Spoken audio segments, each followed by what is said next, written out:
Hey, let's talk a little bit about technology and what's old and new and what's going to last and what's not going to last.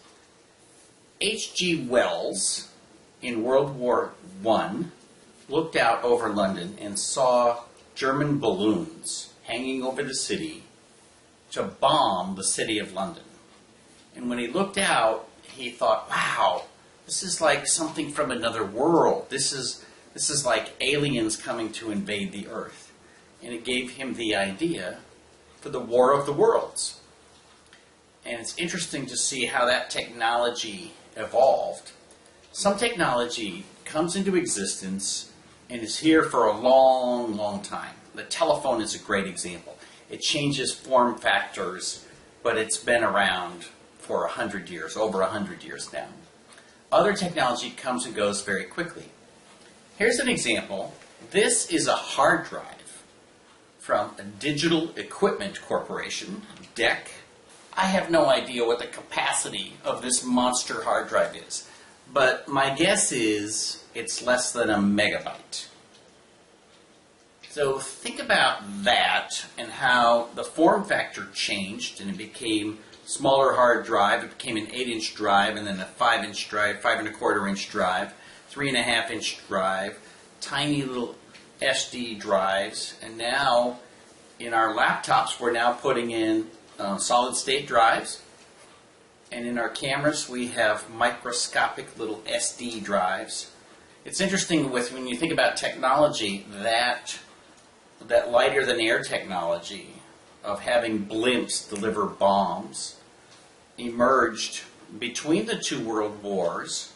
What happened was that the Zeppelin company became very successful. They had the major patents, and in the United States, Goodyear actually licensed some of those patents so they could build some huge dirigibles, rigid frame dirigibles. We had the Akron and the Macon, and the Germans had the Hindenburg. You know, the evolution of thought is almost never radical. The evolution of thought is almost always gradual, and lighter-than-air ships are an example of this. We have the idea, the proof of concept in World War I. Period between World War I and World War II, you had the ships getting bigger and bigger.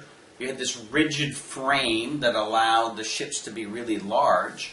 And with the rigid frame ships came the use of very lightweight aluminum to hold the ships up and to create the frame so that the hydrogen, in the case of the Germans, or helium balloons, in the case of the United States, could be inside the frame.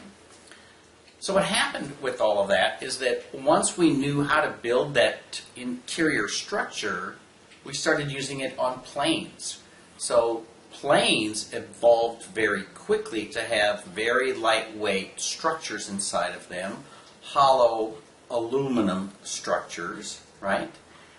Also during that period, we developed wind tunnels so we could test the aerodynamics of not only dirigibles but also planes.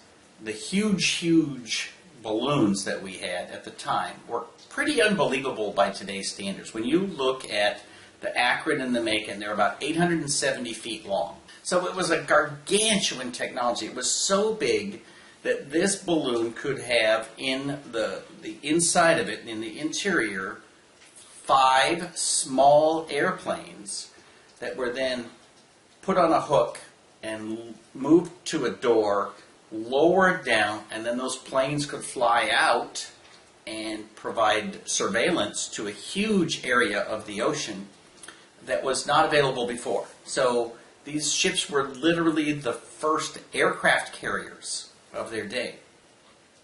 The Akron went down at sea in the Atlantic in 1933. The Macon went down at sea in the Pacific in 1935. The Hindenburg blew up at Lakehurst in 1937, and that was essentially the end of the era of these huge, massive dirigibles. And by the end of World War II, we had stopped using the blimps and the dirigibles altogether. By the end of World War II, they'd been replaced by not just aircraft, but gargantuan aircraft, B-52s, monstrous stratoliners, and these huge, huge aircraft that would dominate everything from then on. And so, you know, when I look back now, I think, well, what's going to happen to hard drives? What's going to happen to storage as we go forward? Storage is going to become bigger and bigger in a smaller and smaller form factor.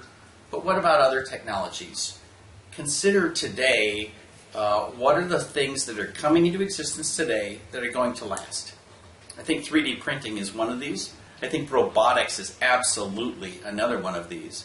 We're in this transition period right now. Telephones, the wired telephones that we're all used to are going away. If you were building a house today in most countries, you would not put in a wired telephone. Storage is in a similar way, that the nature of storage is changing. It's not going away, but it's taking a new form factor that's going to exist for a very, very long time, which is solid state. Spinning disks, absolutely a thing of the past, right? Turning a disk in order to get the data is just not something that I expect to see in the future. Servers, at some level, have become a thing of the past. Servers are becoming more and more rare. And the question is, what about software? Software at some level has to exist, but it doesn't have to be something I install. So it's interesting. We can solve some very, very high-tech problems with some very low-tech solutions. And my friend Steve Null has a little commentary about that.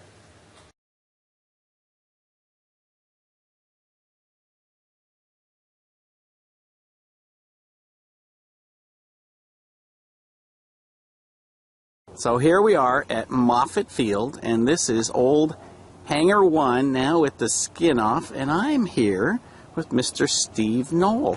Hey, Karl. How are you? I'm doing well, and especially great, beautiful day, and looking at technology. You know, I think one of the things we did when we went through the museum, and you're looking at tube technology, pre-tube technology, and what people were able to accomplish. I think we sometimes use our technology so much as a crutch today of what we can't do because of technology, and I think so many things that we see is proof positive of what you can do regardless of. You don't need technology, or you can build technology if you need to, and that was really, I think, an amazing piece, you know, to look at. My friend Steve has a point about doing very high-tech things with very low-tech solutions.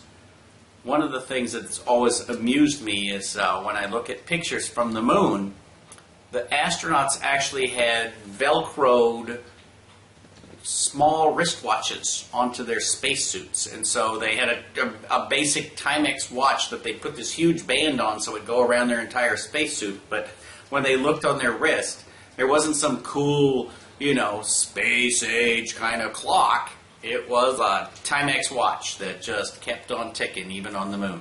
So, you know, if low-tech works, then let's stick with it. But if high-tech is where we need to go, let's figure out how we're going to get that done as well. I encourage you to think about where you want to put your money. What would you bet on as the technology that's just going to be here for a little while, for 10 years or 20 years and then fade away? And which technology is going to be here for a long, long, long time? I'm grateful to be alive and in this business at a time when technology is moving so fast. So, send me your ideas. Put comments down below. Subscribe to my channel if you like it. And I'd be very interested to hear what you have to say about where technology is going. What's going to stay and what's very, very temporary.